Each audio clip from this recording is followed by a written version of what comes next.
Hello, in this module we are going to be talking about class diagrams and how to create them using a product backlog. So jumping right in, let's talk about structural diagrams. So far we have been spending our time in the problem domain. We've been figuring out the details of how our system will be used, how the features and functionalities will be implemented in the system, and gathering any data about it that makes it complete during the analysis and design process. Specifically, we have been thinking of our system from a user's perspective. How will the user engage with it, and what kind of features do they want or will they need?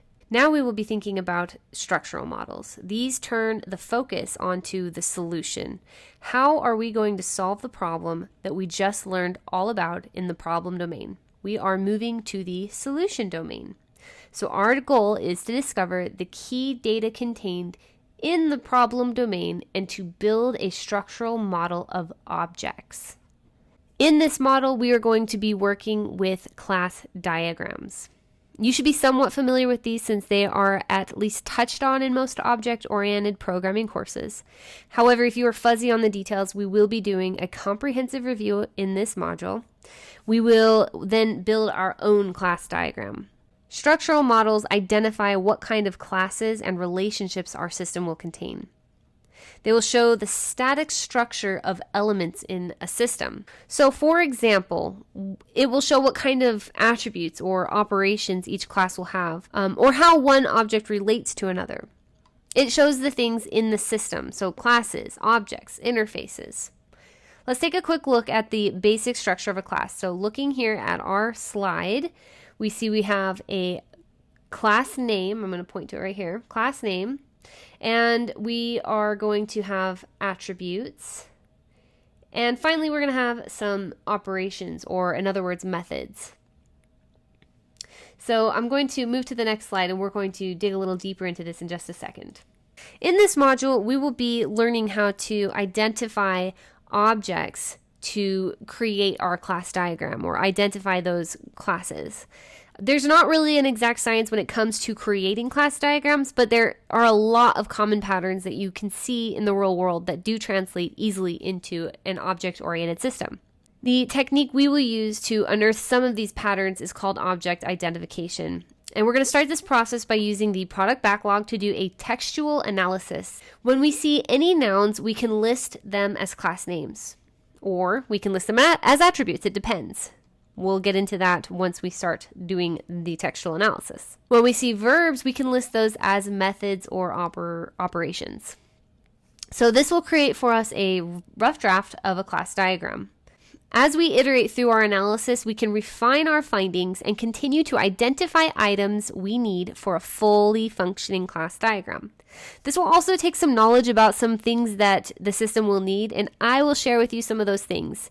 Anything else that I miss or don't share can also be found in the examples, so in the class diagram examples in one of the links in the module. So before we begin our textual analysis, let's start off with some definitions. A class diagram is a static model that shows classes and their relationships to one another. Classes are objects within the system, a person, place, or thing. As we saw earlier, they are depicted with boxes separated by two lines with three categories: class name, attributes, and methods. Classes store and manage information. They hold for us data about the class or attributes. They also contain any activities that the class can perform. Relationships are the associations between the classes in our diagram.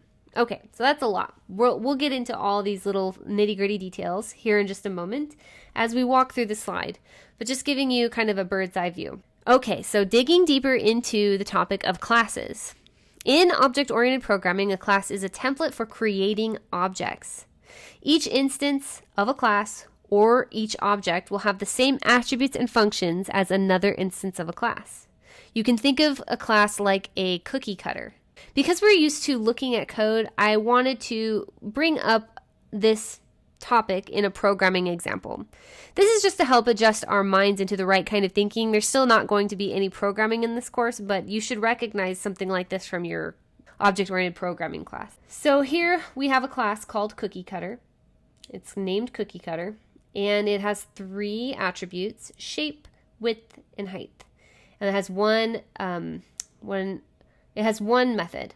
Notice that these attributes describe the cookie cutter. So it's telling us what shape the cookie cutter is, how wide, or how, what's the width of our cookie cutter, and then how high, how deep, how big of a cookie can we make from this. And finally, it has a method that can change the values of the attributes. And so that brings me into a topic that's super important when it comes to class diagramming, and that is encapsulation. So that is that data is safe with appropriate methods. Encapsulation refers to the bundling of data along with methods that operate on that data into a single unit. So notice here that edit cookie can only edit these attributes here. So methods can only make changes to data that they live in the same class with. Edit cookie could not make any changes to any other cookie cutters or any other objects or any other class's data that it's not a part of, and it's only a part of cookie cutter, so it can only make changes to these attributes. This is the way this code would look like in UML, or Unified Modeling Language, which is what we'll be using to create class diagrams. So we have the class up top, the attributes in the middle, and the methods below, all separated by lines. So classes and objects have attributes. Attributes are data stored inside a class. So we just saw that. That data tells us about that specific instance. So taking another look here, we see this data, these attributes are describing the cookie cutter. They're telling us about it. So we know that that's information about the cookie cutter. That particular cookie cutter. So if we have a class called person, what might some attributes of that person class be? What might we want to include? Well, it certainly would depend upon what we were using that person class for in the system, but let's take a stab at it.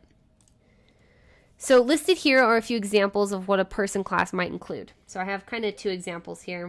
This one over in the right has some official looking UML. We're not going to be using the UML that looks like this. We're going to keep it a little simpler, but this is a real world example of what UML looks like. Notice it's listing a first name of type string, last name, address, city, state, zip, phone. So this is information that describes a person. In this instance, and in many instances, we might think of a person class as some kind of account for that person. Notice it stores information similar to accounts that you may have or have had. So look at this. We have a name, username, password, and email. These are all attributes that describe a person, right?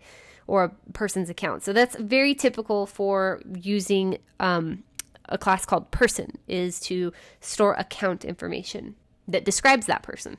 All right, let's talk about operations. Typically called methods.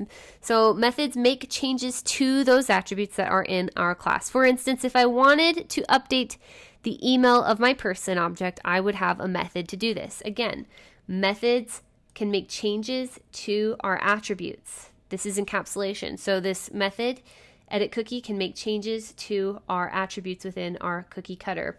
There are other types of methods that we can have. They can be helper methods. They can do all sorts of stuff besides make changes. Maybe they'll calculate something for a potential change in that class. But in any case, encapsulation helps us stay focused on keeping methods and data put together and making sure that our methods do not modify anything that is outside of the scope of the class.